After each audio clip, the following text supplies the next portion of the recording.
Newborn ಬೇಬೀಸ್‌ಗೆ ಹೇಗೆ ಒಬ್ರೇ ಸ್ನಾನ ಮಾಡ್ಸೋದು? ಮೈಗೆ ಯಾರು ಸಪೋರ್ಟ್ ಇಲ್ಲ ಅಂತಂದ್ರೆ ಒಬ್ರೇ ಮಾಡ್ಸೋದಕ್ಕೆ ಸಾಧ್ಯ ಅಂತಂದ್ರೆ ಹೌದು, ಈಸಿಯಾಗಿ ನಾವು ಮಕ್ಕಳಿಗೆ ಸ್ನಾನ ಮಾಡಿಸ್ಕೊಳ್ಬೋದು. ಇದು ತುಂಬಾ ದಿನ ಆಗಿದೆ ನಾನು ವಿಡಿಯೋ ಶೂಟ್ ಮಾಡ್ಕೊಂಡು, ಎಡಿಟ್ ಮಾಡಿ ಅಪ್ಲೋಡ್ ಮಾಡೋದಕ್ಕೆ ಟೈಮ್ ಆಗಿರ್ಲಿಲ್ಲ. ಸೊ, ಇವತ್ತು ನಾನು ನಿಮ್ ಜೊತೆ ಶೇರ್ ಮಾಡ್ಕೊಳ್ತಾ ಇದೀನಿ. ಸೊ, ಬನ್ನಿ ಮಕ್ಕಳಿಗೆ ಹೇಗೆ ಸ್ನಾನ ಮಾಡಿಸೋದು ಅಂತ ನಾನು ತೋರಿಸ್ತೀನಿ. ಮಕ್ಕಳಿಗೆ ಇನಿಷಿಯಲಿ ನಾವು ಸ್ನಾನ ಮಾಡಿಸ್ಬೇಕಾದ್ರೆ ತುಂಬಾ ನಾವು ಎಂಜಾಯ್ ಮಾಡ್ಬೇಕಾಗತ್ತೆ. ಅಂತಂದ್ರೆ ಆಲ್ ಆಫ್ ಎ ಸಡನ್ ಮಗು ಆಚೆಗಡೆ ಆಟ ಆಡ್ತಿರುತ್ತೆ. ಇವಾಗ ಸ್ನಾನದ ಮನೆಗೆ ಕರ್ಕೊಂಡು ಹೋಗ್ಬಿಟ್ಟು ನೀರ್ ಹಾಕ್ಬಿಟ್ರೆ ಮಕ್ಕಳು ಆಬ್ವಿಯಸ್ಲಿ ಅಳ್ತಾರೆ. ನೀವು ಸ್ನಾನದ ಮನೆಗೆ ಹೋಗಿ ಕರ್ಕೊಂಡು ಹೋದ್ಮೇಲೆ ಒಂದ್ 3 ರಿಂದ 4 ನಿಮಿಷ ಆಟ ಆಡ್ಸಿ, ನೀರ್ ಬಿಡಿ, ಕೊಳಾಯಿ ಅಂದ್ರೆ ಟ್ಯಾಪ್ ಆನ್ ಮಾಡಿದ್ರೆ ಮಕ್ಕಳಿಗೆ ನೀರ್ ಸೌಂಡ್ ಕೇಳಿಸಿದಾಗ ಅವ್ರಿಗೆ ಒಂದು ಟ್ರಾನ್ಸಿಷನ್ ಆಗತ್ತೆ. ನಾನು ಇದೇ ರೀತಿ ಮಾಡೋದು. ಅದಕ್ಕೋಸ್ಕರನೇ ಅದಿತಿನೂ ಸ್ನಾನ ಮಾಡೋದಕ್ಕೆ ಅಳ್ತಿರ್ಲಿಲ್ಲ. Even literally also like that only. First ಪಾಪುನ ದಬ್ಬಾಕ್ಬಿಟ್ಟು ಯೂಶುವಲಿ ನಾನು ಕಂಪ್ಲೀಟ್ ಕಚ್ಚೆ ಬಟ್ಟೆ ಎಲ್ಲ ತೆಗ್ದೇನೆ ಸ್ನಾನ ಮಾಡಿಸೋದು. ಬಟ್ ವಿಡಿಯೋ ಮಾಡ್ತಿದ್ದೀನಿ ಅಂತ ಅಂದ್ಬಿಟ್ಟು ಈ ರೀತಿ ಹಾಕಿದ್ದೀನಿ. ಕಂಪ್ಲೀಟ್ ಮೈಗೆಲ್ಲ ಸೋಪ್ ಹಾಕ್ತಿದ್ದೀನಿ. ಸೊ, ಕಡಲೆ ಹಿಟ್ಟನ್ನು ಹಾಕ್ತೀನಿ. ಕಡಲೆ ಹಿಟ್ಟು ಹೇಗೆ ಹಾಕ್ತೀನಿ ಅಂತ ನಾನು ನೆಕ್ಸ್ಟ್ ವಿಡಿಯೋದಲ್ಲಿ ತೋರಿಸ್ತೀನಿ. ಈ ರೀತಿ ಕಂಪ್ಲೀಟ್ ಕೈಗೆ, ಕಾಲ್ಗೆ, ಬೆನ್ಗೆ ಎಲ್ಲ ಫಸ್ಟು ಸೋಪ್ ಹಾಕ್ಬೇಕಾಗತ್ತೆ. ಇವಾಗ ಲಿಟಲಿಗೆ ಕತ್ತು ಚೆನ್ನಾಗಿ ನಿಂತ್ಬಿಟ್ಟಿದೆ. ಇದು ನಾನು ವಿಡಿಯೋ ಶೂಟ್ ಮಾಡ್ಕೊಂಡಾಗ ಐ ಥಿಂಕ್ 3.5 ಮಂತ್ಸ್ ಅನ್ಸುತ್ತೆ. ಕತ್ತೆಲ್ಲ ಚೆನ್ನಾಗಿ ನಿಂತಿತ್ತು ಅವಾಗ್ಲೇನೆ. ಒಂದು 60-70%, 80% ವರ್ಗೂನು ಕತ್ತು ಚೆನ್ನಾಗೇ ನಿಲ್ತಿತ್ತು. ಎತ್ತದಕ್ಕೆಲ್ಲ ಶುರು ಮಾಡ್ಬಿಟ್ಟಿದ್ರು ಈ ರೀತಿ ದಬ್ಬಾಕೊಂಡಾಗ. ನೀವು ಹುಟ್ಟಿದ ಮಕ್ಳುಗಳ್ಗೆನೆ 10 ದಿನದ ಮಗುಗೂನು ಇದೇ ರೀತಿ ನೀವು ಫಾಲೋ ಮಾಡ್ಬೋದು. ಯಾರು ಸಪೋರ್ಟ್ ಇಲ್ಲ ಅಂತಂದ್ರೆ. ಅವಾಗ ಮಕ್ಳೇನ್ ಕತ್ತೆತ್ತಲ್ಲ. ಆಕ್ಚುಲಿ ಕತ್ತೆತ್ತೋದಕ್ಕೆ ಶುರು ಮಾಡಿದ್ಮೇಲೆ ಸ್ವಲ್ಪ ಭಯ ಆಗತ್ತೆ. ಕಂಪ್ಲೀಟು ಸೋಪ್ ಎಲ್ಲ ಹಾಕೊಂಡ್ಮೇಲೆ ನೀರ್ ಹಾಕೊಂಡು ಈ ರೀತಿ 2 ಕೈಗಳನ್ನ ಹಿಂದೆ ತಗೊಂಡು ಕಾಲ್ಗಳನ್ನ ಟಕ್ ಮಾಡ್ಕೊಂಡು 4 2 ಕೈ 2 ಕಾಲ್ನ ಟಕ್ ಮಾಡ್ಕೊಂಡು ನೀವು ಚೆನ್ನಾಗಿ ಬಿಸಿನೀರು ಒಂದ್ 2 ರಿಂದ 3 ಜಗ್ಗು ಹಾಕ್ಬೇಕಾಗತ್ತೆ. ಅದಾದ್ಮೇಲೆ ಈ ರೀತಿ ರೈಟ್ ಕೈಯಿಂದ ಲೆಫ್ಟ್ ಕೈಗೆ, ಲೆಫ್ಟ್ ಕೈಯಿಂದ ರೈಟ್ ಕಾಲ್ಗೆ ಈ ರೀತಿ ನೀರ್ ಹಾಕೊಂಡ್ರೆ ಸ್ವಲ್ಪ ಎಕ್ಸ್ಪ್ಯಾಂಡ್ ಮಾಡಿ ಹಾಕೊಳ್ಬೇಕಾಗತ್ತೆ. ಅಂದ್ರೆ ಸ್ವಲ್ಪ ಎಳೆದಂಗೆ ಮಗು ಕೈನ ಸ್ಟ್ರೇಟ್ ಆಗಿ ಇಟ್ಕೊಂಡು ಕಾಲ್ವರ್ಗುನು ನೀವು ನೀರ್ ಹಾಕಿದ್ರೆ ವೈಸ್ ವರ್ಸ ಇಂಟು ಮಾರ್ಕಲ್ಲಿ ಹಾಕ್ಬೇಕಾಗತ್ತೆ. ಇದ್ರಿಂದ ಮಕ್ಳುಗಳಿಗೆ ಬಾಡಿ ಮಸಾಜ್ ಚೆನ್ನಾಗಾಗತ್ತೆ, ನಿದ್ದೆ ಚೆನ್ನಾಗಿ ಮಾಡ್ತಾರೆ ಅನ್ನುವಂಥ ಒಂದು ನಂಬಿಕೆ. ಇದು ಕಂಪ್ಲೀಟ್ ಟ್ರೆಡಿಷನಲ್ ಬಾಣಂತನದಲ್ಲಿ ಬರುತ್ತೆ, ಬಾಣಂತನದಲ್ಲಿ. ಇವಾಗ ಕಂಪ್ಲೀಟ್ ಮುಂದೆಗಡೆ ಬೆನ್ನೆಲ್ಲ ಆಯ್ತಲ್ಲ. ಇವಾಗ ಎದೆ ಭಾಗ, ಹೊಟ್ಟೆ ಭಾಗ ಅಂಡ್ ತೊಡೆಗಳ ಮುಂದೆ ಭಾಗ ಅಂಡ್ ವಜೈನಾ ಪೆನ್ನೆಸ್ ಅಂತ ಏನ್ ಹೇಳ್ತೀವಿ ಬಾಯ್ ಬೇಬೀಸ್ಗೆ, ಗರ್ಲ್ ಬೇಬೀಸ್ಗೆ, ಅದೆಲ್ಲ ಅವ್ರ ಕಂಪ್ಲೀಟ್ ಜೆನೈಟಲ್ ಪಾರ್ಟ್ ಎಲ್ಲ ಕ್ಲೀನ್ ಆಗಿ ಉಜ್ಕೊಂಡು ನಾವು ಸೋಪಲ್ಲಿ ಉಜ್ಬೇಕಾಗತ್ತೆ ಕ್ಲೀನ್ ಆಗಿ. ಮಕ್ಳಿಗೆ ಯಾವುದೇ ರೀತಿ ಸ್ಕ್ರಬ್ ಎಲ್ಲ ಯೂಸ್ ಮಾಡುವಂತಹ ಅವಶ್ಯಕತೆ ಇರೋದಿಲ್ಲ. ಇವಾಗ ಮಂಡಿನ ಮಡಚಿ 2 ಕೈಗಳನ್ನ ಟಕ್ ಮಾಡಿ ಇವಾಗ ನೀರ್ ಹಾಕ್ಬೇಕು. ಟಕ್ ಮಾಡಿದಾಗ ಏನಾಗತ್ತೆ ಅಂತಂದ್ರೆ, ಕಂಪ್ಲೀಟ್ ಇಟ್ಕೊಂಡಾಗ ಏನಾಗುತ್ತೆ ಅಂತಂದ್ರೆ ಮಕ್ಳುಗಳಿಗೆ ಏನಾದ್ರೂ ಬಾಡಿ ಪೇನ್ ಇದ್ರೆ ತುಂಬಾ ರಿಲೀಫ್ ಆಗುತ್ತೆ. ತುಂಬಾ ಜನ ಎತ್ಕೊಳ್ತೀವಿ ಅಲ್ವಾ ಮಕ್ಳನ್ನ. ಸೊ, ಮಕ್ಳುಗಳ್ಗೂನು ಬಾಡಿ ಪೇನ್ ಇರತ್ತೆ. ಇವಾಗ ಫೇಸ್ಗೂನು ಸಹ ಸೋಪೆ ಹಾಕೊಳ್ತಾ ಇದೀನಿ. ಕಡಲೆ ಹಿಟ್ಟು ಹಾಕೊಂಡಾಗ ನಾನು ಸೋಪ್ ಯೂಸ್ ಮಾಡಲ್ಲ. ಬೇರೆ ಟೈಮಲ್ಲಿ ಸೋಪ್ನ ಯೂಸ್ ಮಾಡ್ತೀನಿ. ಕತ್ತನ್ನ ಇಟ್ಕೊಳ್ಳೋದು ತುಂಬಾ ಇಂಪಾರ್ಟೆಂಟ್ ಆಗತ್ತೆ. ಅವರ ಕಿವಿನ ಟಕ್ ಮಾಡಿ 2 ಕಿವಿಗಳು ಹಿಂದೆ ಮಾಮೂಲಿ ಬಗ್ಗಿರಬಾರ್ದು ಮಕ್ಕಳ ಕಿವಿನ. ಆ ರೀತಿನೇ ಇಟ್ಕೊಳ್ಬೇಕಾಗತ್ತೆ. ಕ್ಲೀನ್ ಆಗಿ ಸೋಪ್ ಹಾಕಿ ನೀವು ಉಜ್ಜಬೇಕಾಗತ್ತೆ. ನಾನು ಯೂಸ್ ಮಾಡುವಂತಹ ಸೋಪ್ ಟೆಡಿ ಬಾರ್. ಆ ಸೋಪ್ ಮಕ್ಕಳಿಗೆ ಕಣ್ಣು ಉರಿಯೋದಿಲ್ಲ. ಮಕ್ಕಳು ನಾವು ಕಣ್ಣು ಮುಚ್ಕೊಂಡಿರಿ ಅಂತ ಹೇಳಿದ್ರೆ ಅವ್ರು ಅದೇ ರೀತಿ ಇರ್ತಾರಾ? ಇರಲ್ಲ ಅಲ್ವಾ? ಸೊ, ಈ ಕಪ್ಪು ಏನ್ ಹಚ್ತೀವಿ ಅದು ಹೋಗೋದೇ ಇಲ್ಲ ಅಲ್ವಾ? ಅದಕ್ಕೋಸ್ಕರ ಒಂದ್ ಬಟ್ಟೆಯಲ್ಲಿ ಒರೆಸ್ಕೊಂಡ್ಬಿಟ್ಟು ಅದಾದ್ಮೇಲೆ ಸೋಪ್ನ ಅಪ್ಲೈ ಮಾಡ್ತೀನಿ. ನನ್ನ ಕಾಲ್ಗಳನ್ನ ನೀವು ಅಬ್ಸರ್ವ್ ಮಾಡಿದ್ರೆ ನನ್ನ ಲೆಫ್ಟ್ ಕಾಲ್ ಏನಿದೆ ಅದನ್ನ ಸಪೋರ್ಟ್‌ಗೆ ಅವರ ಬೆನ್ನಿಗೆ ಕೊಟ್ಟಿದ್ದೀನಿ. ಯಾಕಂತಂದ್ರೆ ಮಕ್ಳುಗಳಿಗೆ ಅವ್ರಾಗ್ ಅವರೇ ಕುತ್ಕೊಳ್ಳೋವರ್ಗುನು ಕುತ್ಕೊಳ್ಳೋದಕ್ಕೆ ಅವ್ರಿಗೆ ಸಾಧ್ಯ ಆಗಲ್ಲ. ಬೆನ್ನು ಸ್ವಲ್ಪ ಬಾಗತ್ತೆ ಅಂತೆಲ್ಲ ಹೇಳ್ತಾರಲ್ಲ, ಹೌದು, ಅದನ್ನೆಲ್ಲ ನಾವು ಸ್ಟ್ರಿಕ್ಟ್ ಆಗಿ ಫಾಲೋ ಮಾಡ್ಬೇಕು. ನನ್ನ ಎಡಗಾಲ್ನ ಅವರ ಒಂದು ಸೊಂಟಕ್ಕೆ ಒಂದ್ ಸ್ವಲ್ಪ ಸಪೋರ್ಟ್ ರೀತಿ ಕೊಟ್ಟಿದ್ದೀನಿ. ಆ ರೀತಿ ಕೂರಿಸ್ಕೊಂಡಿರೋದು. ಹಾಗೇನೆ ದಯವಿಟ್ಟು ಮಕ್ಕಳನ್ನ ಕೂರಿಸ್ಕೊಳ್ಬೇಡಿ. ಇವಾಗ ನಾಲ್ಗೆ ಕ್ಲೀನ್ ಮಾಡೋದು ಹೇಗೆ ಅಂತ ತೋರಿಸ್ತಾ ಇದ್ದೀನಿ. ಜಸ್ಟ್ ಕೈನ ನಿಮ್ಮ ಕೈಯಲ್ಲಿ ದಯವಿಟ್ಟು ಉಗುರುಗಳು ಇರಬಾರ್ದು. ನಾನು ಕಫ ಎಲ್ಲ ಸೇರೋದಕ್ಕೆ ಬಿಡೋದಿಲ್ಲ. ಈ ರೀತಿ ಪ್ರತಿದಿನ ಸ್ನಾನ ಮಾಡಿಸುವಾಗ ತೆಗಿತೀನಿ. ಬರೀ ಮೈಗೂ ಸ್ನಾನ ಮಾಡಿಸುವಾಗ್ಲೂನು ಈ ರೀತಿ ಗಂಟ್ಲಿಗೆ ಕೈ ಹಾಕಿ ಜಸ್ಟ್ ಕ್ಲೀನ್ ಮಾಡೋದು. ಅಂಡ್ ತಲೆಗೆ ಸ್ನಾನ ಮಾಡಿಸುವಾಗ ಬೆಳ್ಳುಳ್ಳಿ ಮತ್ತೆ ಮೆಣಸು ಕೊಡ್ತೀನಿ. ತಲೆಗೆ ಹೇಗೆ ಸ್ನಾನ ಮಾಡಿಸುವಾಗ ಬೆಳ್ಳುಳ್ಳಿ ಮೆಣಸು ಕೊಡ್ತೀರಾ ಅಂತ ಕೇಳ್ತಿದ್ದೀರಾ. ಅದ್ರ ವಿಡಿಯೋನ ನಾನು ಶೇರ್ ಮಾಡ್ತೀನಿ.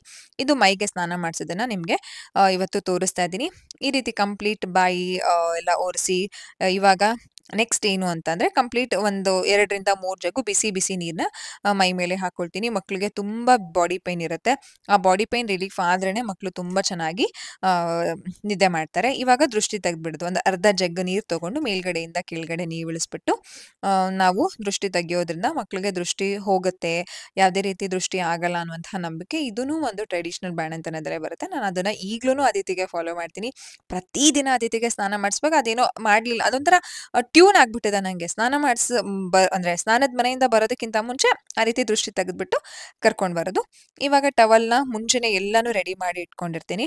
ಸ್ನಾನಕ್ ಹೋಗೋದಕ್ಕಿಂತ ಮುಂಚೆನೆ ಬಟ್ಟೆಯಿಂದ ಸೋಪ್ ಪೌಡರು ಸಾರಿ ಪೌಡರ್ ಬಾಕ್ಸು, ಕ್ರೀಮು ಎಲ್ಲಾನು ರೆಡಿ ಮಾಡಿಟ್ಟಿರ್ತೀನಿ. ಟವಲ್‌ನು ಸಹ ಹಾಗೇನೆ. ನನ್ಗೆ ಯಾರ್ ಸಪೋರ್ಟು ಬೇಡ. ನಾನೇ ಆರಾಮಾಗಿ ಮಾಡ್ಕೊಳ್ತೀನಿ. ಅಯ್ಯೋ! ಟವಲ್ ಕೊಡಿ, ಅದ್ ಕೊಡಿ, ಇದ್ ಕೊಡಿ ಅಂತ ಕೇಳೋದಕ್ಕಿಂತ ನಾವೇ ಈಸಿಯಾಗಿ ಮಾಡ್ಕೊಂಡ್ ಬಿಡ್ಬೋದು ಇದನ್ನೆಲ್ಲ. ಸೊ, ಇವಾಗ ಟವಲ್‌ನ ರ್ಯಾಪ್ ಮಾಡ್ಕೊಂಡು ಸ್ನಾನದಿಂದ ಬಂದಿದ್ ತಕ್ಷಣ ಮಕ್ಳುಗಳ್ಗೆ ನಾವು ಕೆಲವು ಟಿಪ್ಸ್‌ಗಳನ್ನ ಫಾಲೋ ಮಾಡ್ಬೇಕು. ಅದ್ ಯಾವ ಟಿಪ್ಸು ಅಂತಂದ್ರೆ ಫಸ್ಟ್ ಬಂದಿದ್ ತಕ್ಷಣ ಮಕ್ಕಳ ತಲೆನ ಒರೆಸಿ ಕಿವಿನ ಒರೆಸ್ಬೇಕಾಗತ್ತೆ. ನಾವು ಮೈಗೆ ಸ್ನಾನ ಮಾಡ್ಸಿದ್ರುನು ಸಹ ಮಕ್ಕಳ ತಲೆ ಭಾಗ, ಹಿಂದೆ ಭಾಗ ನೆಂದಿರತ್ತೆ. ಫಸ್ಟು ಹಿಂದೆ ಭಾಗ ಎಲ್ಲ ಕ್ಲೀನಾಗಿ ಟವಲಲ್ಲಿ ಒರೆಸ್ಕೊಂಡ್ಬಿಟ್ಟು, ಡ್ರೈ ಮಾಡ್ಕೊಂಡ್ಬಿಟ್ಟು, ನೆಕ್ಸ್ಟು ಕಿವಿನ ನಾವು ಕ್ಲೀನಾಗಿ ಕ್ಲೀನ್ ಮಾಡ್ಕೊಳ್ಬೇಕು. ನೀರ್ ಹೋಗಿರುತ್ತೆ ಅಲ್ವಾ ಮಕ್ಳುಗಳ್ಗೆ. ಈ ಟವಲ್‌ದು ಟಿಪ್ ಇರುತ್ತಲ್ಲ, ಒಂದ್ ತುದಿ ಭಾಗ ಇರುತ್ತಲ್ಲ, ಅದನ್ನ ಸ್ವಲ್ಪ ಕಿವಿಗೆ ಹಾಕ್ಬಿಟ್ಟು ಒಂದ್ ಸ್ವಲ್ಪ ಶೇಕ್ ಮಾಡ್ಬಿಟ್ರೆ ಕೈನ, ನಮ್ಮ ಬೆರಳುಗಳ್ನ ಹಾಕಿ ಶೇಕ್ ಮಾಡಿದ್ರೆ ನೀರೇನಾದ್ರೂ ಮಕ್ಳಿಗೆ ಆಬ್ವಿಯಸ್ಲಿ ಹೋಗಿರುತ್ತೆ. ಅದೆಲ್ಲ ಡ್ರೈ ಔಟ್ ಆಗತ್ತೆ. ಈಗ ನಾನು ಲಿಟಲ್ ಎಗೆ ಕ್ರೀಮು, ಲೋಷನ್ನು ಅದನ್ನೆಲ್ಲ ಹಾಕಿನೇ ಮಲಗಿಸ್ಬಿಡೋದು. ಹಾಗೇನೆ ಕೆಲವ್ರು ಹಾಗೇನೆ ಮಲಗಿಸ್ಬಿಡ್ತಾರೆ. ಬಟ್ ಆ ರೀತಿ ಮಾಡಕ್ ಹೋಗ್ಬೇಡಿ. ಯಾಕಂತಂದ್ರೆ ಮಕ್ಕಳ ಸ್ಕಿನ್ ತುಂಬಾ ಡ್ರೈ ಆಗತ್ತೆ. ಮಕ್ಳ ಸ್ಕಿನ್ ಡ್ರೈ ಆಗೋದಕ್ಕೂ ಅದೂನು ಒಂದ್ ರೀಸನ್ ಆಗಿರುತ್ತೆ. ಮಕ್ಳಿಗೆ ಸ್ನಾನ ಮಾಡ್ಸಿದ ತಕ್ಷಣನೇ ನಾವು ಬಾಡಿ ಲೋಷನ್ ಅಂಡ್ ಕ್ರೀಮ್‌ನೆಲ್ಲ ಅಪ್ಲೈ ಮಾಡ್ಬಿಡ್ಬೇಕು. ಒಂದ್ ಇಂಪಾರ್ಟೆಂಟ್ ಟಿಪ್ ಹೇಳ್ತೀನಿ. ಅದನ್ನ ನೀವು ಫಾಲೋ ಮಾಡಿ. ಯಾವ್ ಟಿಪ್ ಅಂತಂದ್ರೆ, ಕೆಲವ್ರು ಮಕ್ಳುಗಳ್ಗೆ ಬರೀ ಫೇಸಿಗ್ ಮಾತ್ರ ಕ್ರೀಮ್ ಹಾಕ್ತಾರೆ. ಫೇಸ್ ಕ್ರೀಮ್‌ನ ದಯವಿಟ್ಟು ಕಿವಿಗಳ್ಗೂನು ಹಾಕಿ. ನಮ್ಮ ಫೇಸ್ ಬಣ್ಣ ಯಾವ್ದಿದೆಯೋ ಕಿವಿ ಬಣ್ಣನೂ ಅದೇ ಇರ್ಬೇಕು. ಇಲ್ಲ ಅಂತಂದ್ರೆ ಕೆಲವ್ರು ಹೇಳ್ತಾರೆ, ಕಿವಿ ಬಣ್ಣ ಯಾವ್ದ್ ಬರುತ್ತೋ ಅದೇ ಬಣ್ಣ ಬರುತ್ತೆ. ಆ ರೀತಿ ಎಲ್ಲ ಏನೂ ಇಲ್ಲ.